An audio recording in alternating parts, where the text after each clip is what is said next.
Hello, everyone, and welcome to Black Kids Matter Space. Today we have Keith Benjamin. Keith Benjamin, by nomination from Mayor John Tuckelberg and the unanimous vote by the City Council, was appointed to the position of Director of the Department of Traffic and Transportation for the City of Charleston, South Carolina, in April 2017. In his position, he oversees all transportation, maintenance, planning, and partnership at the local, county, and state level. He previously served in the Office of Policy Development, Strategic Planning, and Performance, as well as led the Office of Public Liaison at the U.S. Department of Transportation. Prior to his federal service, Keith was a community partnership manager for the Voices for Healthy Kids Community Consortium with the Safe Routes for School National Partnership. In this role, he was responsible for the recruiting and developing of public and private partnerships that were dedicated to creating healthy, accessible, and safe communities across the nation. So thank you so much for coming to our show, Keith.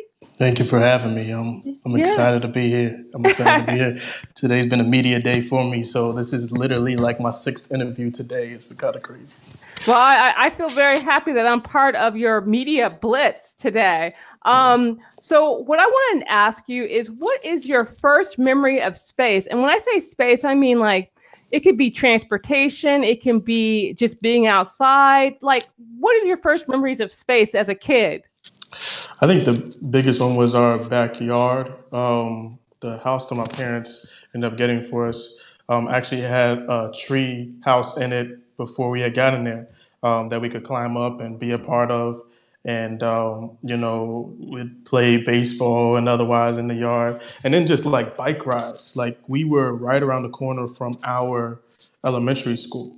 And Mm-hmm. so my brothers and I, even at like 8, 9, 10, would be able to ride around the corner and ride through the neighborhood to a lake and, just race each other and just be out and about. And so it was just so, our elementary school didn't have a fence around it, so you could come right onto the fields and enjoy and otherwise. And so it was just kind of this access to space that I remember the most. And where did you grow up? I was born in Washington, D.C., Uh-huh. and grew up in New Jersey.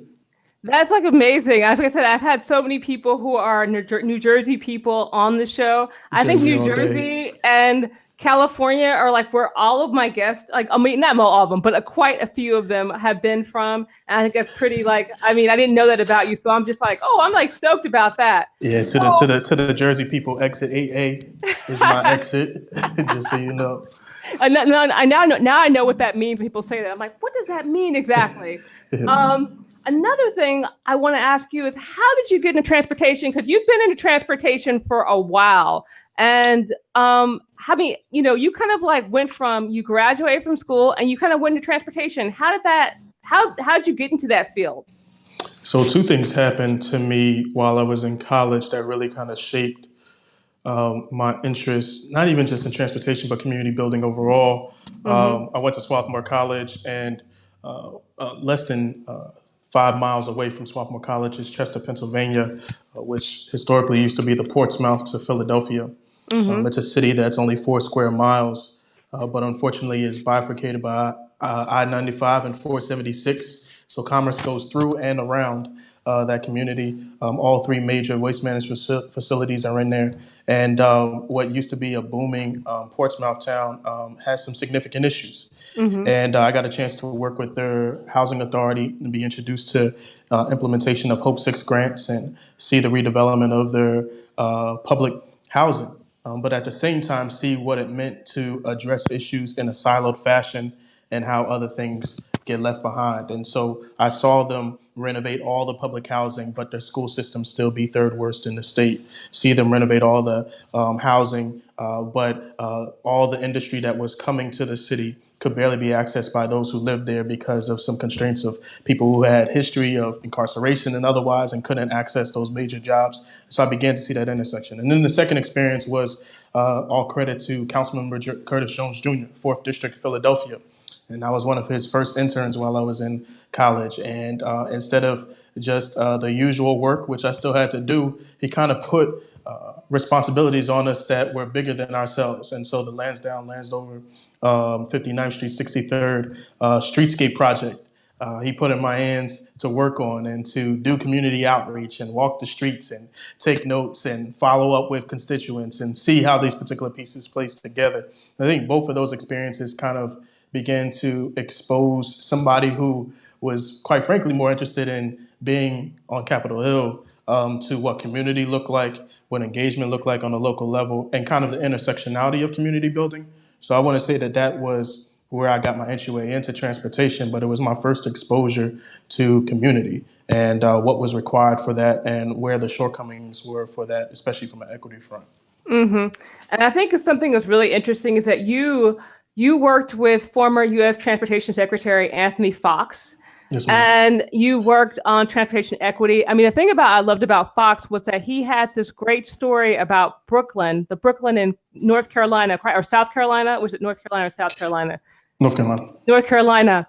And I was trying to tell a story with people in Brooklyn. I mean, you mean like New York? I'm like, no, it's another Brooklyn. And he talked about a Black community there where the highway like destroyed the community. Like the highway destroyed the community, and then redlining did other things to it.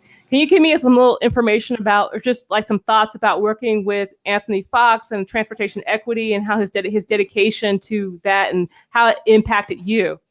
So, just from a personal mantra, I believe that transportation is the common denominator for how communities are built, and that transportation should be offered as a solutionary point to those complexities. Brookings did a study a couple years ago and found that for the vast majority of low to moderate income folk, they're dealing with multiple inequities at the same time, right? Which essentially means that they're experiencing life, right? And so for us to offer solutions with regards to transportation that are siloed unto itself and don't operate at the intersections of affordable housing, healthy food access, job, and otherwise, we missed the boat, right? And so that was kind of the space in which Secretary Fox was working in. It was an honor for Stephanie Young and Stephanie Jones, who asked for me to come over to USDOT and help in the implementation from a systematic standpoint of transportation equity, right? To transfer it from just being something that was coming from the Secretary's office into something that pervaded throughout the department overall. And that's where the Federal Transportation Equity Caucus came out of, that former Mayor Michael Another chaired. That's where some of the specific worries in which we're trying to push and try to make sure that that work was happening locally as well. Mm-hmm. I mean, that to me, it's just kind of like amazing, because I think people don't really realize how important transportation is in regards to equity. If you can't get home, you can't get to work, you can't get anywhere. Yeah. So how do you think, you view transportation differently than other people, the typical head of transportation? Because I mean, I think the thing is because you start off so early in transportation, and also you start off with the kind of the human element. How do you think you view transportation differently than others, or do you?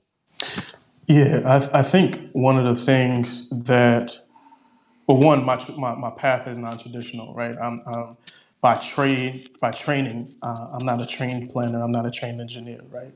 Yeah. Even when I was about to take the job, and I was sitting in front of a principal at a major consulting firm, and they're like, "How'd you get into this? Are you a planner? Are you an engineer?" And I was like, "I'm neither." And somebody spoke up, and they were like, "He's self-taught," and she was like, "Those are the best ones." And I think a piece of that reason is it's very easy to get steeped just into the quantifiable, right? As a planner, as an engineer, as somebody who's around transportation, what do the numbers say?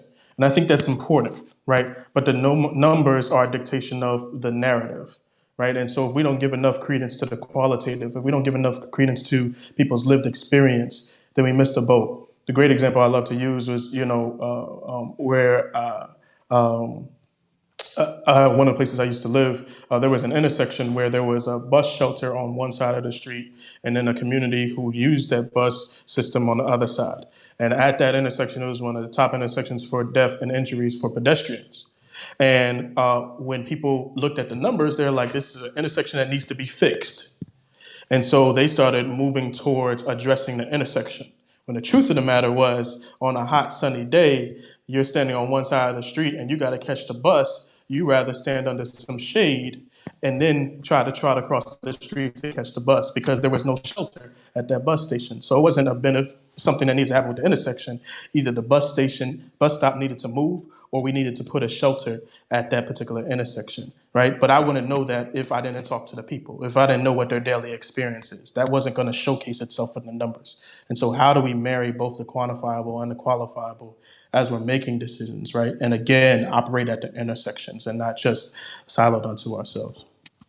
And I think that's so challenging because even in places like Los Angeles or places, it's like sometimes, especially in hyper-segregated communities, people who work in transportation don't work in those communities. So they don't have any idea of what they're facing. So I think that's really important. So, I mean, why did you decide to kind of like thought that the human element, why'd you get that was important? I mean, I think some people don't understand, but why'd you get that was important? Well, I think some of that is because that's part of my lived experience, right? Mm-hmm. I'm a black man who's under 40 years old, occupying a space that traditionally has not had in the decision-making space people who look or operate like myself, right? And so I think there's a lived experience that I bring to the table and a consciousness in that regard. And I think it's important to not just have people who are sympathetic or conscious of the issues that pertain to community, no matter which one you're talking about, right? Like I've worked in black and brown communities, I've worked in white rural communities, I've worked in Native American reservations, et cetera, right? So it's not just, I don't want to pigeonhole my comments, but if we're going to make good decisions about community, then the decision-making table needs to reflect what that community looks like.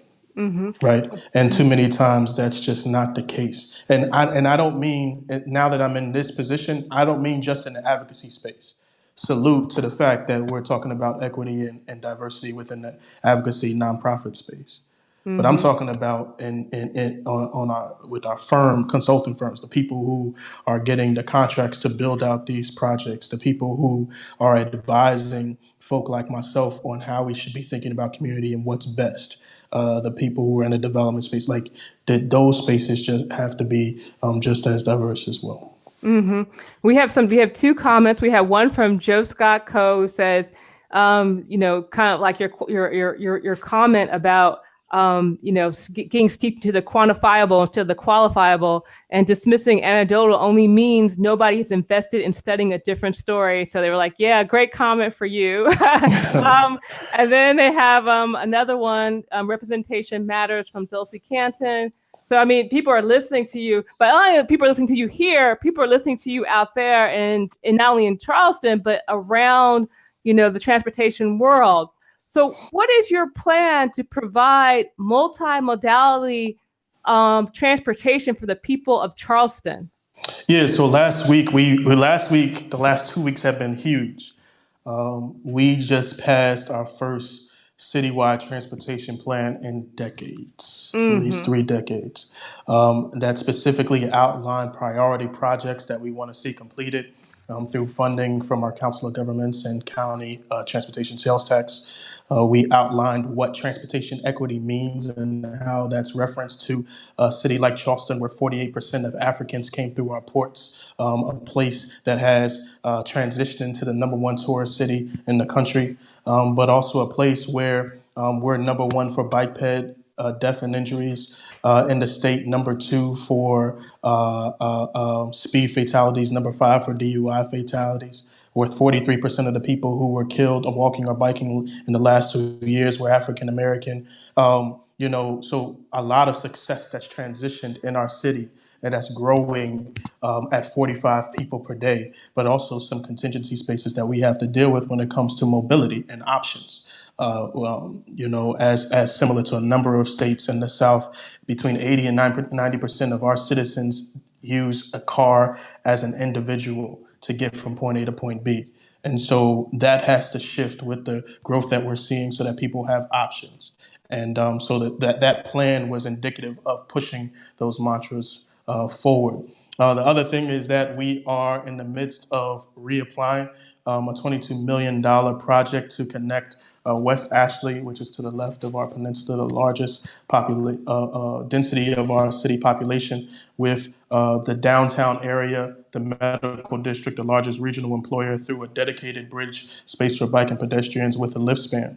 So we're excited about that. Have over 85 support letters, including the Secretary of DOT for the state, and a number of match dollars and otherwise locally to make that project happen. And we got highly rated last year when we applied to the feds, so we're looking forward to that. And then the last thing, and this is just the last 2 weeks, but we are conducting our first comprehensive parking study in 20 years. Really kind of thinking about what parking looks like for the city of Charleston and how that plays into mobility trends and otherwise. So those are kind of three particulars that are really highly focused. I mentioned earlier that I've been on a media blitz today. We've been doing some enhancements to one of our major corridors. It's the September P. Clark Parkway, otherwise coined as the Crosstown. And we've had major issues of pedestrians who have been hit or killed, 4 specific incidents in the last 4 years. And so there were some things that we were addressing over the last couple of months that we were talking about today to try to address. So that's the last 2.5 weeks. That's a lot of things getting done in 2.5 weeks. I mean, but I think it's just very kind of you just got on the ground running. You kind of just got in that position because the person who had it prior to you had it for a while, correct? Yeah. And so, I mean, and I think another thing too, to kind of wonder, a lot of people who have African American descent, we work in transportation. That's a field that we work in. We work in transportation. We work at the post office. These are fields that we are often in. And, there are a lot of people who are train operators, bus operators, but not so many directors. How do you kind of, the people who are doing the work in regards to the working classes that are doing the public transit, who actually, operating the bus, how's your relationship with them? How do you, translate, how do they feel about you kind of being the head of transportation? Are you getting like support? Are you being kind of like a role model of what to do, like a career path? Like, oh, I could like ride the bus and maybe one day I could be director of transportation. I mean, is that a strange question or? Well, no, it's not. I mean, I'll kind of address it in 3 different ways. One is just from experience. So I used to be a representative for the Transport Workers Union and represented most major cities' transit workers, vast majority of whom were Black and brown, American Airlines workers, Southwest flight attendants, and Amtrak food and beverage service workers. And so that was really my entryway point into realizing who I was serving and who was occupying that space from a job standpoint. In terms of my day-to-day, it's pressure. To be honest, it's pressure because it's the mixture of wanting to serve community in the way that you need to serve. It's a mixture of knowing that in certain spaces, I got to bat 1,000. I have to know my stuff, and I have to know the background, and I have to know the players, and I have to know why the decision wasn't made before, and what we're going to do going forward. And when you're in this position, I have 53 employees. I have signs and markings division. I have a signals division of transportation planning. I have all of parking enforcement. And so I have to be decisive. I can't be passive in the decisions that I'm making on a regular basis. And so I just have to be shored up and prepared and get up at 4:30 in the morning and read up and make sure I'm doing my writing and make sure I'm understanding the different particulars. So I'm very decisive in my decision, and I've just been blessed, and thank God for discernment, quite frankly, because these decisions come so quickly. And then the other piece is that my ability even to occupy this space is because there are numerous people who literally stopped pursuing their purpose for a moment to help me fulfill mine. Mm-hmm. Right? They made a phone call. They said something on my behalf. They made a critique of me that they saw that I needed to get together. They put me in a place that allowed me to explore and expand. Right? And it would be arrogant of me to not acknowledge that those things happened and allowed me to be in this space. Right? And so I have to create that space for others. And so I actually took full-time positions this year and made them into internship positions. I have 2 paid interns who've been with me during the summer, both young black men, one of them who's a rising sophomore mechanical engineer and football player at Howard University, another one who's going to be a starting freshman at Bennett, wants to be a sports agent and is going to be playing football as well. And then I signed us up for this apprenticeship program with the Chamber and Trident Technical College. And basically, I will have somebody in my department, in my signals division specifically, who will be with us for the next 2 years, who will be working part-time during the school year and doing some associate's classes, and full-time during the summer, learning the craft and being able to experience the work that we do in the signals division. I have to think about that for 2 reasons. One, I have to create pipelines for my staff. Most of my staff have been with my department for between average 15 to 18 years, right? Mm-hmm. And so I have to think about pipelining for the next generation of workers. But two, I feel like it's my responsibility to create opportunities for others who might not, in another way, not have that opportunity.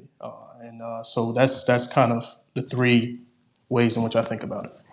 No, I mean, that's like really important to be thinking on that level. I mean, I hate kind of being like to bring up, oh, you're very young to be thinking this way, because I just feel like in a way people are conscious or they're not conscious. It doesn't really have to do necessarily with how long they've been on the planet. Sometimes people see stuff, sometimes people don't see stuff.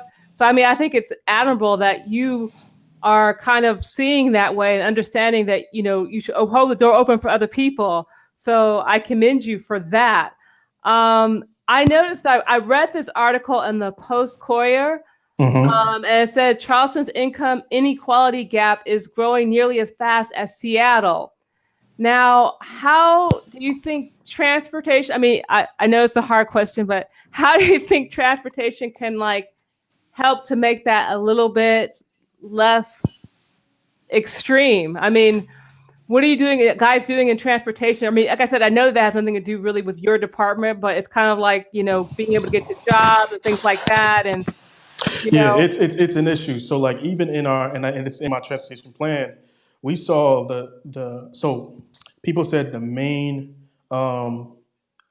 piece they have trouble contending with is the fact that infrastructure hasn't matched our development. I was giving some stats earlier, and I'll throw out some others. The fact that our job growth rate is 4 times the national average. We have Boeing, Mercedes, Volvo, and BMW in our region, our Tri-County region. And our millennial population has jumped by 60% in the last 10 years, right? People are coming to our region. But gentrification is real, and it's something that definitely does exist, and something that has to be acknowledged. For all Charleston residents, vast majority of them are spending about a third of their income just on housing. Mm-hmm. Add 15% of that for transportation. So the vast majority of their income is going towards housing and transportation. I said earlier, I have 53 employees. I can count on one hand the amount of them live in Charleston proper. Not Charleston County, not Tri-County, Charleston proper. Right? That's an issue. And then the backbone of our city, why we are the #1 tourist city in the country and top 10 in the world, is our food, beverage, and hospitality, right? Which makes up about almost 40% of our workforce. Mm-hmm. Only about 19% of that workforce live in downtown. Mm-hmm. So the vast majority of them are crossing a bridge, crossing a waterway, coming down a main highway to be able to get to work every day. And if you don't own a car, how you get into work, right? If car centricism is the basis of our transportation modes right now, right? And so we have to have a specific conversation about what mobility shift looks like. And that's beginning to happen, right? We have, 849 bus stops in our Tri-County region. Less than 10% have a shelter, right? And thankfully to Senator Kempson and some other work, we just got an investment of about $1.5 million to go towards that sheltering. 300,000 of that is coming to us as a city. So 14 new shelters that are going to be coming online soon. We have our bike share that just started, 14,000 new members, 50,000 trips, 4 million calories burned. But then also we just got the grant from the Better Bike Share Partnership to actually invest in equitable transportation regarding our bike share, hiring ambassadors to do education and encouragement, hopefully signing up between 175 and 200 members to it, $5, and it's free membership, 2 hours a day of riding. For those who are unbanked, you can have a card and go to the nearest supermarket and put money in. So it's just trying to think differently about what equitable access is. Park and Ride, we just launched a Park and Ride that specifically is catered to food, beverage, hospitality workers, have had almost 10,000 riders since April. So just trying to figure out different ways to move that needle along. And there's a number of challenges with that. Roadway ownership is one of them. We're fourth in the country in the amount of roadways that are owned by the state DOT. And so design standards and otherwise are, something that's another piece that we have to figure out. So. I mean, that all sounds wonderful, and I see why everybody always sings your praises all the time. You're very popular.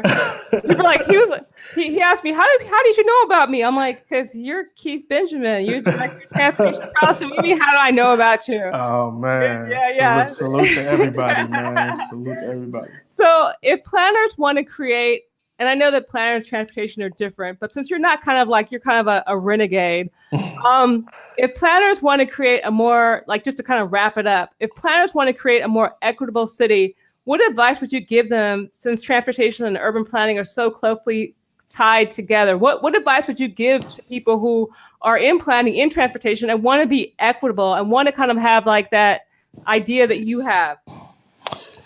Oh, okay. Let me think about this. Is important. I think the first thing I would say is drop your ego to the side. The work is not about you. And so if that means that you got to take a step back for an organization or another entity to be at the forefront, if that means that you got to lock arms, if that means that you got to sit in a room and hear people complain about stuff from 20 years ago that didn't get done, even though you've only been there for a year, if that means that you have to get out of your comfort zone of what you normally do or how you normally function, if that means that you have to challenge the social norms or the practices that have been going on, you have to be unapologetic for that, and realize the space that you occupy. I just think that has to be the approach. Our cities are growing too much and too fast for us not to make stopgaps of asking the right questions. Right. Today, we brought together our police department, my department, planning, our resiliency officer, some of our GIS folk to talk about traffic. About 3 weeks ago, a young girl, 11 years old, was with her father walking on the sidewalk, and somebody who was inebriated jumped the sidewalk, hit the girl, and dragged her into the park behind her. Right, and lost her. And we had to have this conversation about how are we going to start addressing these issues? And enforcement came up, and I know enforcement is supposed to be a part of the conversation, but I was in the room, and I had an opportunity to make it clear that enforcement shouldn't be our first line of defense when we talk about transportation enhancements. That we still got to talk about investment. We still got to talk about education. We still got to talk about encouragement. And that's not to say that enforcement is not a part of our work of how we hold people accountable for how they exist in the public right of way. But we have to be okay with standing strong in certain spaces and making sure we're protecting folk. There's enough best practices and mistakes out there for us to know what has occurred when enforcement led the way for transportation enhancements instead of investment in education. Right. And I know some of that is about having better representation around the table. But for those of us who do occupy the space, we have an onus to speak up and be unapologetic about it. So just put yourself to the side, man. You're serving your constituents, and that's all of your constituents, not some. That's actually a pretty amazing comment. So, because I think that's a very courageous comment. I mean, you don't hear people in your position making statements like that. So, thank you for being honest and candid in regards to what we need in order to make our streets safe and comfortable. That's why I think too. I like the word comfortable because safe is kind of a low bar, right? But is there anything else you want to leave us with before we sign off? No, I think I'll say what I've said in other public spheres. I think um, as somebody who was unsure about this opportunity when it came to me, whether or not I was ready. Now being in it, I'm clear about how ready I am.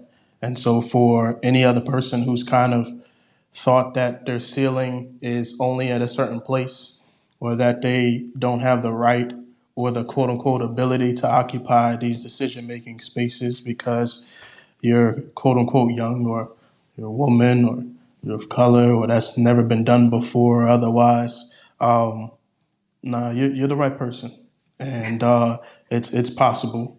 And I'm looking forward to the moment that you decide to step up to make it happen. All right. All right. Thank you so much for coming to Black Kids in Outer Space. Yeah, Keith Benjamin, and Director of Transportation at Charleston, North Carolina. They are very lucky to have you. So thank you, and thank you everybody who watched today. All right. Bye.